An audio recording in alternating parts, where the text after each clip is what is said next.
అందరికీ నమస్కారం. ఈ వీడియోకి స్వాగతం. ఈ వీడియోలో మనం కోడింగ్ ఎలా చేసామనేది తెలుసుకుందాం ఈ ప్రాజెక్ట్లో. సో కోడింగ్ అనేది నేను మరి ప్రొడక్షన్ లెవెల్లో చేయలేదు. జస్ట్ మెయిన్ లాజిక్ ఏదైతే ఉందో అది కవర్ చేయడం కోసమే చేశాను. ఇక్కడ మీరు చూసుకున్నట్లయితే మనకి front end client and back end server అని పెట్టాను. ఓకేనే, క్లయింట్లో మనం రియాక్ట్ చేసి యూజ్ చేసి చేస్తున్నాం. అదేవిధంగా సర్వర్లో మనం నోడ్ చేసి యూజ్ చేసి కోడింగ్ అనేది చేస్తున్నాం. సో అయితే మనం మెయిన్ ఫోకస్ వచ్చి సర్వర్ పైన చేస్తాం. క్లయింట్ గురించి మనం పెద్దగా ఎక్స్ప్లెనేషన్ ఇవ్వట్లేదు, ఎందుకంటే క్లయింట్ సైడ్ ఓన్లీ మనం ఏదైతే బ్యాక్ ఎండ్ చేస్తామో అది ఓన్లీ చూపించడం మాత్రమే క్లయింట్ సైడ్లో జరుగుతుంది. మనకి మెయిన్ కాన్సెప్ట్ ఏదైతే ఉందో అది మొత్తం బ్యాక్ ఎండ్లోనే జరుగుతుంది. సో నేను మీకు బ్యాక్ ఎండ్ కోడ్ మాత్రమే చెప్తాను, ఫ్రంట్ ఎండ్ కోడ్ మీకు ఇస్తాను, మీరు చూడండి, మీరు ఎక్స్ప్లోర్ చేయండి సొంతగా. సో మన బ్యాక్ ఎండ్ కోడ్లో తీసుకున్నట్లయితే ఇక్కడ చూడండి సర్వర్ ఉంది. ఓకేనా, సో నేను సింపుల్ ఎక్స్ప్రెస్ సర్వర్ని తీసుకున్నాను. ఓకేనా, మీరు కావాలనుకుంటే వేరే ఫ్రేమ్వర్క్స్ కూడా మీరు ట్రై చేయొచ్చు. సో సింపుల్ ఎక్స్ప్రెస్ ఫ్రేమ్వర్క్లోనే మనం చేసాం. ఇక్కడ మెయిన్ కాన్సెప్ట్ ఏంటంటే మనము టూల్స్ యూస్ చేసి ఏఐకి కనెక్ట్ అవ్వడం ఏదైతే ఉందో అది మెయిన్ కాన్సెప్ట్. ఓకేనా, ఏపీఎస్ క్రియేట్ చేయడం, డేటాబేస్ కనెక్ట్ అవ్వడం ఇవి కాదు. సో మెయిన్ కాన్సెప్ట్ వచ్చి ఏఐ అండ్ నెక్స్ట్ టూల్స్. ఓకేనా, ఇక్కడ చూసుకున్నట్లయితే ఎక్స్ప్రెస్ ఫ్రేమ్వర్క్, నెక్స్ట్ కార్స్ కోసం కార్స్ వాడిని. ఇక్కడ చూడండి ఆంథ్రోపిక్ ఏఎస్డికే ఉంది కదా, ఇది మెయిన్ నాకు వచ్చి ఎస్డికే అనమాట. సో ఇది మనకి ఉండాలి, ఇది ఉంటేనే మనం చేయగలుగుతాం. ఓకేనా, సో ఈ ఎస్డికే యూస్ చేసి నేను ఏఐకి కనెక్ట్ అవుతున్నాను. అలాగే డేటాబేస్ కోసం SQL8 తీసుకున్నాను, బెటర్ SQL8. మనకి ఫైల్ ఆపరేషన్స్ ఆల్రెడీ నోట్ చేస్తూ మనకు తెలుసు, రీడ్ ఫైల్, సింక్ ఫైల్ ఇవన్నీ. అలాగే join, okay, URL, next directory name కోసం ఎవాల్యూట్, మ్యాథడ్.js కూడా నేను తీసుకున్నాను. .env మనకి ఏంటంటే ఈఎన్వి ఫైల్ అనేది మనకు ఉండాలి. మీకు ఇక్కడ నేను ఎగ్జాంపుల్ ఈఎన్వి చూపిస్తాను. యాక్చువల్లీ ఏంటంటే మీకు మెయిన్ ఈఎన్వి ఉండాలి. సో నేను అది చూపించట్లేదు, జస్ట్ సెక్యూరిటీ కోసం. మీరు ఏం చేస్తారంటే ఎగ్జాంపుల్ ENV.example అనేది మీకు ఇస్తాను నేను. సో మీరు ఇక్కడ మీ కీస్ని, మీ కీ ఏదైతే ఉందో ఆంథ్రోపిక్ కీ, అది ఇక్కడ మీరు చేసుకుంటే సరిపోతుంది. అలాగే మీకు దిస్ టెవలీ API కీ అని ఒకటి ఉంది. ఇది ఏంటంటే బ్రౌజర్లో మనం సెర్చ్ చేయడం కోసం ఇది ఉపయోగపడుతుంది. ఇదేం లేదు, ఇది ఓపెన్ సోర్స్ అని. ఓకేనా, సో ఈ .comకి వెళ్తే మీరు ఒక గూగుల్తో లాగిన్ అయితే కనుక మీకు ఒక కీ వస్తుంది. ఆ కీని మీరు తీసుకుని ఇక్కడ పెట్టేస్తే సరిపోద్ది. ఇది ఫ్రీ. ఓకే, 1000 సెర్చ్ వరకు ఇది ఫ్రీగానే ఉంటుంది. సో మనకు సరిపోద్ది నేర్చుకోవడానికి మట్టుగా. ఇప్పుడు మనం మెయిన్ ఫైల్లోకి వచ్చేద్దాం. నేను package.json ఇవన్నీ మీకు ఎక్స్ప్లెయిన్ చేయట్లేదు. సో ఇవన్నీ ఎందుకంటే మీకు ఇవన్నీ తెలుసు ఎక్స్ప్రెస్లో ఎలా పనిచేస్తాయో. సో మనం జస్ట్ index.js తీసుకున్నాం. రియల్ టైంలో అయితే మనకి ఫుల్ ప్లేజ్డ్ అప్లికేషన్ అనేది మనం చేస్తాము. ఓకేనా, సో ఇక్కడ మెయిన్ కాన్సెప్ట్ మనకి ఏఐ టూల్స్ కాబట్టి నేను మిగతావన్నీ మీరు పెద్దగా ఫోకస్ చేయట్లేదు, మెయిన్ దీనికి వచ్చేద్దాం. సో ఇక్కడ మనం APIs అనేవి ఎక్స్పోజ్ చేసాం. ఓకే, మనం చూసుకున్నట్లయితే మనం డిఫరెంట్ APIs అనేది ఎక్స్పోజ్ చేసి ఫ్రంట్ ఎండ్కి కనెక్ట్ అవుతాం. మెయిన్ API మనకు వచ్చి చార్ట్ అప్లికేషన్. సో ఇక్కడ చూడండి, మీకు హెడర్స్ మనకి ఈవెంట్ స్ట్రీమ్ అండి, అప్లికేషన్ చేసిన కాదు. ఇక్కడ ఎందుకంటే ఏఐతో మాట్లాడేటప్పుడు మనకి ఏమొస్తుంది, స్ట్రీమ్ వస్తుంది అనమాట. ఆ స్ట్రీమ్ వచ్చినప్పుడు మనం ఆ స్ట్రీమ్ని మనం యాస్టీజ్గా ఎప్పుడెప్పుడు వస్తుందో స్ట్రీము, ఆ స్ట్రీమ్ని వెంటనే మనం ఫ్రంట్ ఎండ్కి పంపించి అక్కడ ప్రింట్ చేస్తూ ఉండాలి. సో అందుకోసం మనం ఇక్కడ ఫ్లష్ అడ్రస్ అనేది పెడతాం. ఇదేంటంటే ఫస్ట్ రిక్వెస్ట్లోనే హెడర్స్ అన్నిటిని పంపించేసి ఈ కనెక్షన్ని కీప్ అలాగే ఉంచుతాం. కీప్ అలాగే ఉంచి మనకు వచ్చిన స్ట్రీమ్ ఏదైతే ఉందో ఆ స్ట్రీమ్ని మన ఫ్రంట్ ఎండ్లో ప్రింట్ చేస్తూ ఉంటాం. ఓకేనా, సో ఇక్కడ చూడండి response.write అనేది వాడాం మనం. ఓకేనా, ఇది response.write అనేది మనకి ఇక్కడ మీరు చూసుకున్నట్లయితే ఇది స్ట్రీమ్ అనమాట. ఒక్కొక్క చంక్ని పంపిస్తూ ఉంటుంది, JSONని స్ట్రింగ్ఫై చేసి మనం పంపిస్తూ ఉంటాం. ఓకే, సో నెక్స్ట్ ఇక్కడ చూడండి, ఈ ఫంక్షన్, ఇది మెయిన్ ఫంక్షన్ మనకి client.messages.create. ఈ క్లయింట్ ఏదైతే ఉందో ఇది యాక్చువల్గా ఎంథ్రోపిక్ ఇది అనమాట. ఓకేనా, ఎంథ్రోపిక్ క్లయింట్. సో ఎంథ్రోపిక్కి మన కీని కానీ ఇచ్చినట్లయితే మనం ఎంథ్రోపిక్ లైబ్రరీతో మనం ఒక కనెక్షన్ ఏర్పాటు చేసుకుంటాం. దీని ద్వారా ఏంటంటే మనం ఎంథ్రోపిక్ అదే క్లౌడేకి మనం ప్రతిసారి కనెక్ట్ అయ్యి మన తలగా ఆపరేషన్స్ అనేవి చేస్తూ ఉంటాం అనమాట. సో ఇక్కడికి వచ్చేద్దాం మెయిన్ ఫంక్షన్కి. సో మెయిన్ ఫంక్షన్కి వచ్చాను. సో ఇక్కడ మనకి ఏంటంటే ఈ మెసేజెస్ ఇక్కడ చూడండి, ఇవి ఏం ఎక్స్పెక్ట్ చేస్తుంది ఈ ఫంక్షన్ అంటే, ఫస్ట్ మోడల్ మనకి క్లౌడీలో మనకి హైకు, సోనెట్, ఓపస్ అనే 3 మోడల్స్ ఉంటాయి. మనం హైకు తీసుకున్నాం. ఓకే, ఇది అన్నిటికంటే చీప్, మనం నేర్చుకోవడానికి ఇది సరిపోద్ది. మనం పనిచేయడానికి సోనెట్ బాగుంటుంది. ఓకేనా, సోనెట్ ఏంటంటే మనకి ఒక బ్యాలెన్స్డ్ రిజల్ట్స్ ఇస్తుంది. ఓపస్ కొంచెం కాస్ట్లీ. ఓకే, నేను కూడా ట్రై చేయలేదు ఇంకా. సో హైకు మోడల్ నేను తీసుకున్నాను. అలాగే మ్యాక్స్ టోకెన్స్ అంటే మనకి రెస్పాన్స్ రిజల్ట్స్ కలిపి మొత్తం ఎన్ని టోకెన్స్లోనూ మనకి అయిపోవాలని. ఓకేనా. సో మనం ఈ మ్యాక్స్ టోకెన్స్ కానీ ఇవ్వకపోతే ఏంటంటే ఇది ఎక్కువ టోకెన్స్ యూస్ చేసే ఛాన్స్ ఉంటుంది, అందుకని మనం మ్యాక్స్ టోకెన్ ఇస్తాం. నెక్స్ట్ ఇక్కడ చూడండి సిస్టమ్ ప్రాంప్ట్. సిస్టమ్ అని ఉంది కదా, ఇది యాక్చువల్గా మనకి సిస్టమ్ ప్రాంప్ట్ అంటే మన అప్లికేషన్ ఏ విధంగా పనిచేయాలి. మనదేటి పర్సనల్ అసిస్టెంట్ కదా, ఇక్కడ సిస్టమ్ ప్రాంప్ట్ చూసుకున్నట్లయితే లెట్ సపోజ్ మనం ఒక పిఏని అపాయింట్ చేసుకున్నాం అనుకోండి, ఆ పిఏకి మనం కొన్ని రోల్స్ అండ్ రెస్పాన్సిబిలిటీస్ అసైన్ చేస్తాం. నువ్వు ఈ పనులు చేయి, ఈ పనులు చేయకో, నేను చెప్పింది చెయ్యి, ఎక్స్ట్రాలు చేయకని చెప్పామనుకో సపోజ్కి పిఏకి. సో ఇక్కడ సిస్టమ్ ప్రాంప్ట్లో నేను అది చెప్తున్నాను అనమాట. Your uh smart personal assistant, you have to access 6 tools, never invent or guess data, okay, always use the appropriate tools. మన పిఏకి మనం ఎలాగైతే ఇన్స్ట్రక్షన్స్ ఇస్తామో ఫస్ట్ జాబ్లో జాయిన్ అయినప్పుడు, అలాగే మనం సిస్టమ్కి ఫస్ట్లో మనం ఇన్స్ట్రక్షన్స్ అనేవి ఇచ్చేస్తాం అనమాట. ఏంటి, నువ్వు ఒక స్మార్ట్ పర్సనల్ అసిస్టెంట్లో పని చెయ్యు, మేము ఏడు చెప్తాం అది చెయ్యు, నువ్వు ఎక్స్ట్రా గెస్సింగ్ లేట్ చేయకు, చెప్పిన పని చెయ్యు, ఓకేనా. ఈ టూల్స్ ఉన్నాయి కదా, ఈ టూల్స్ని వాడు అనేసి ఇక్కడ సిస్టమ్కి నేను చెప్పాను, ఓకేనా. అది సిస్టమ్ ప్రాంప్ట్. ఓకే, నెక్స్ట్ వచ్చి ఇది టూల్స్. ఇది మెయిన్ మనకి వచ్చే కాన్సెప్ట్ ఏంటంటే, టూల్స్ని మీరు పరిశీలించినట్లయితే ఒకసారి చూడండి. సో టూల్స్ తల సింటాక్స్ ఈ విధంగా ఉంటుందండి. Name, description, input schema. So name అనేది ఏం ఇండికేట్ చేస్తుంది అంటే ఫంక్షన్. మనం ఏదైతే ఫంక్షన్ సొంతగా మన పని కోసం మనం సొంతగా మనం రాసుకున్న ఫంక్షన్ ఏదైతే ఉందో ఆ ఫంక్షనే టూల్స్లో నేమ్ అండి. మీరు చూసుకున్నట్లయితే గట్ కరెంట్ డేట్ టైం, నేను జస్ట్ కంట్రోల్ ఎఫ్ చేస్తాను చూడండి.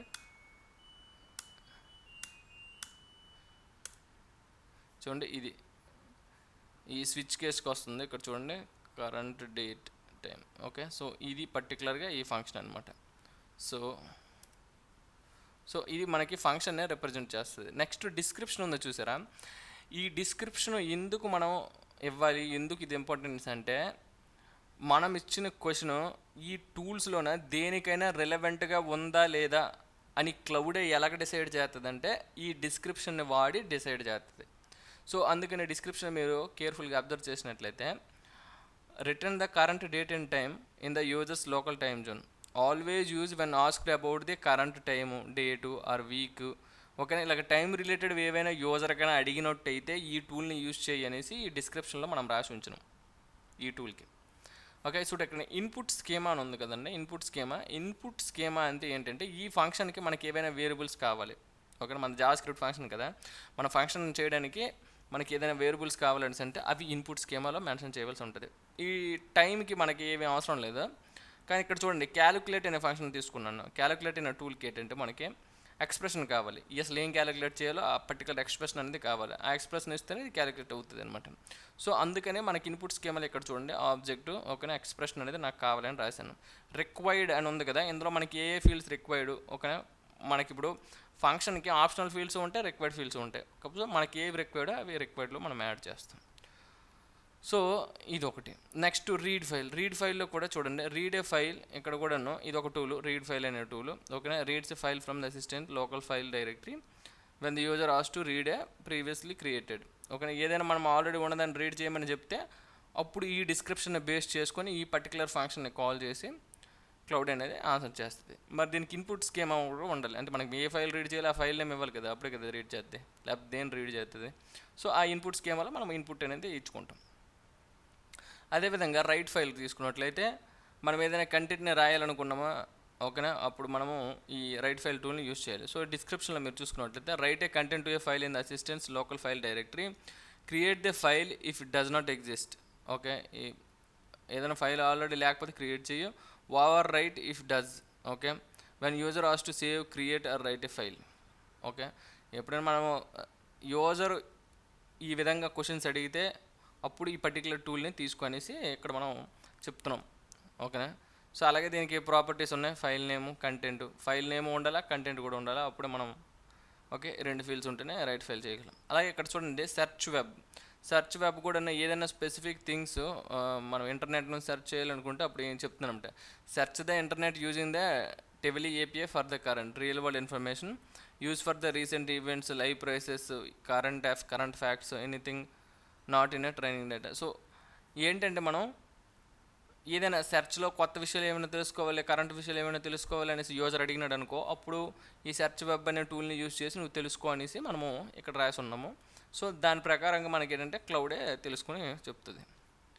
The search key to the send to Twilio. Okay, ట్విలియోకి సెర్చ్ అవుతుంది. మన సెర్చ్ క్వైరీ ఏదైతే ఉందో ఆ క్వైరీ అనేది మనం ఇవ్వాల్సి ఉంటుంది ఇక్కడ ఇన్పుట్ కింద. ఫైనల్ది డేటాబేస్. డేటాబేస్ మనం తీసుకున్నట్లయితే ఇక్కడ చూడండి, run A SQL select query on the personal assistant database table. Okay, మనకి ఇక్కడ 3 రకాల టేబుల్స్ ఉన్నాయండి. మనకి నోట్స్, టాస్క్స్, అదేవిధంగా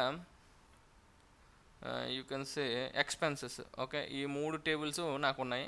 ఆ 3 టేబుల్స్లో మనం ఎటువంటి క్వశ్చన్స్ అడిగినా సరే దానికి సంబంధించిన ఎస్క్యూఎల్ క్వైరీస్ అనేది ఇది రాయమని ఇక్కడ మనం చెప్పామన్నమాట. సో ఇక్కడ మనకి రిక్వైర్డ్ అయితే ఎస్క్యూఎల్, ఇక్కడ ఎస్క్యూఎల్ క్వైరీ అనేది ఇక్కడ పంపించి ఆ యాక్షన్ చేయమన్నాం. అయితే మనకి ఇది ఒక నేర్చుకోవడం కోసమే, కానీ రియల్ టైంలో మనం ఎస్క్యూఎల్ క్వైరీస్, ఎస్క్యూఎల్ క్వైరీస్ మనము అప్లికేషన్స్లో రాయము. మనము ఓఆర్ఎమ్స్కి వాడుతాం. టైప్ ఓఆర్ఎం కానీ, మాంగూస్ కానీ, సీక్వెల్ ఓఆర్ఎమ్స్ కానీ ఇలాంటివి వాడుకొని మనం పని చేసుకుంటాం. ఓకే, డైరెక్ట్ ఎస్క్యూఎల్ క్వైరీస్ అనేది సేమ్.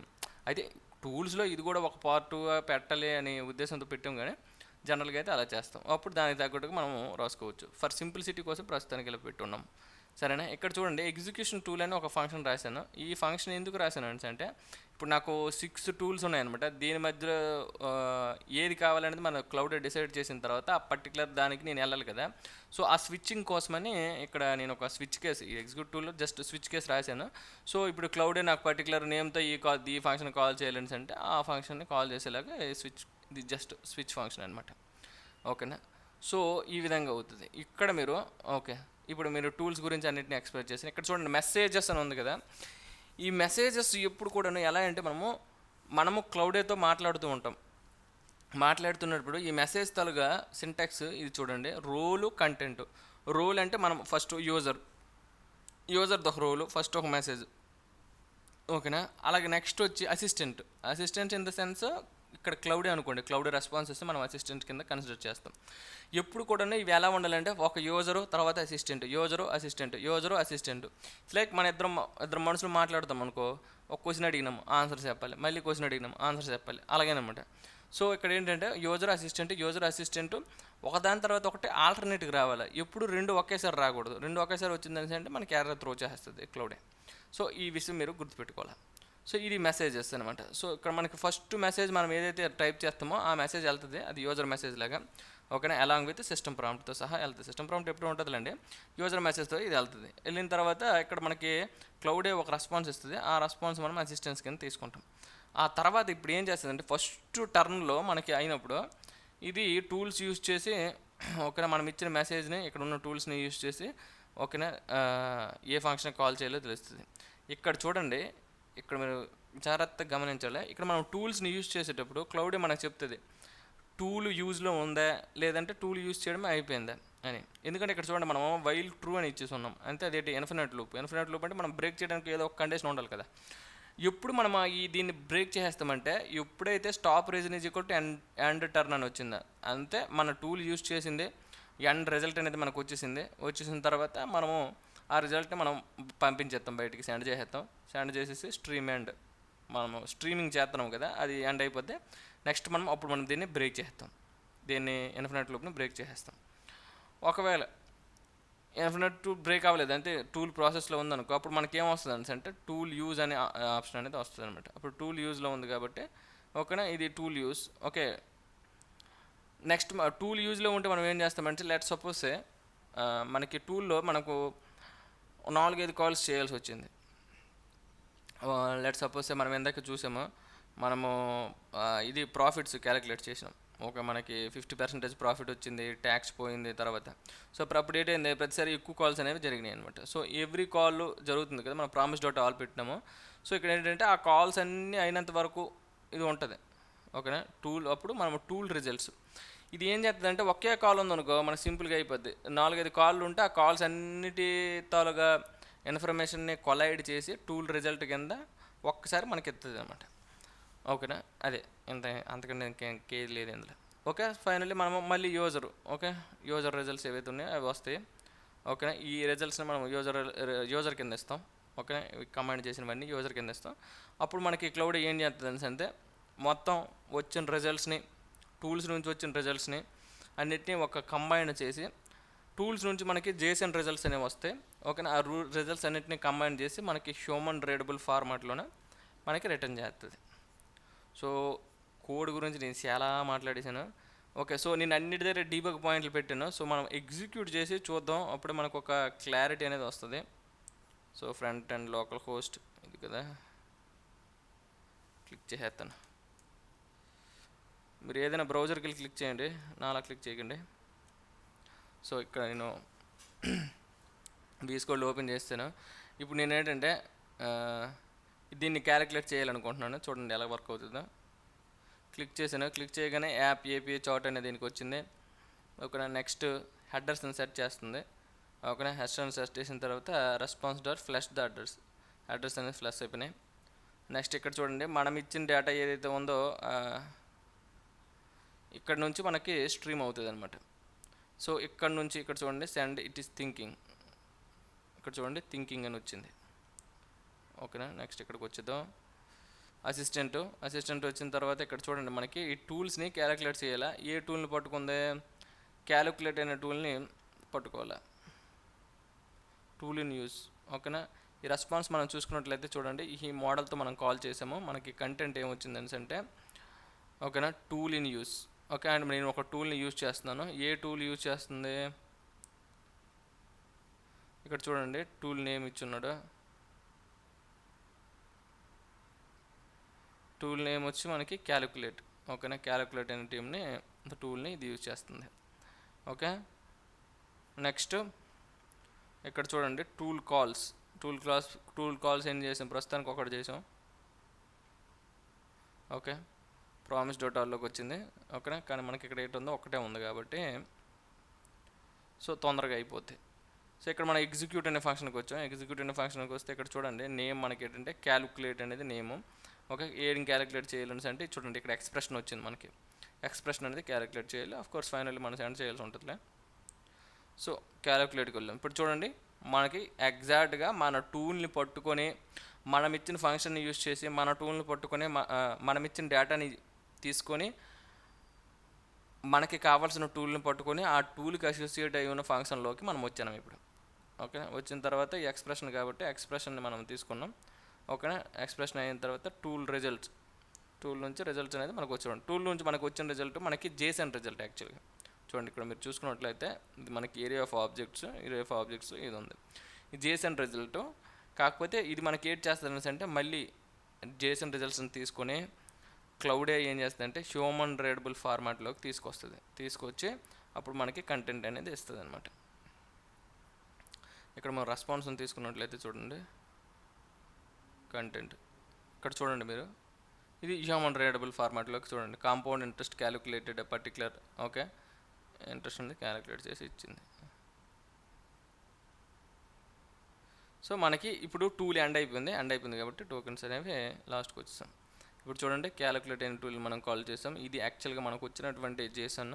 ఇది చూసినట్లయితే మీరు ఇది మనకి ఫైనల్గా ఈ వచ్చిన JSOన్ని మళ్ళీ మనము క్లౌడ్కి పంపిస్తే అది మనకి హ్యూమన్ రీడబుల్ ఫార్మాట్లో ఈ విధంగా ఇచ్చిందనమాట. ఇది కొంచెం లెంగ్తీ వీడియో, 1-2 సార్లు చూడండి. మీరు కూడా ట్రై చేయండి different combinations. Okay. Thank you for listening.